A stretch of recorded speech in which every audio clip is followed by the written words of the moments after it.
So on the right-hand side here, you're going to see an LGA1156 motherboard. This is the old P7P55DE Premium.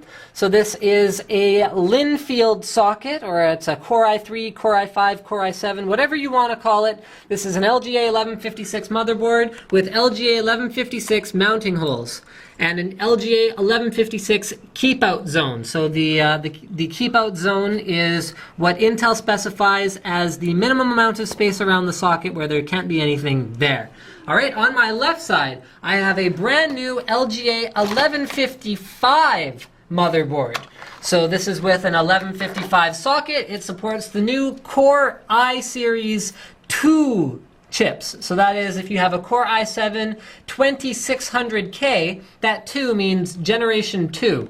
So LGA1155, despite having fewer pins than 1156, is actually an upgraded platform, okay? Now normally when Intel upgrades their platform and they change the socket, like when we saw 1366 to 1156, they actually change the spacing of the mounting holes. However, the good news is that if you are shopping for a new 1155 system, you're buying a motherboard, you're buying a CPU, and you're trying to figure out if you need to upgrade your cooler, I have some really good news for you. This is an LGA1156 cooler, and this is me putting it on an LGA1155 motherboard.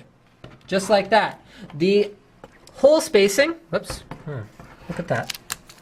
Random. The hole spacing, as you can see, is exactly the same. The stock cooler uses the same plastic push pins as LGA1156, and we even have the same hold down mechanism and the same backplate. I'm going to flip the board over again. And the same black backplate that we found on LGA1156. So you'll actually see if I flip this over. There you go. These are using exactly the same hardware on the back of the board, so there are no changes, and the TDPs, that is the thermal output of the processors on both platforms, are actually very similar. So if you have one that's rated for a high-end 1156 chip, odds are 100% that it's going to work just fine with a high-end 1155 chip. So don't fear, you do not have to upgrade your cooler.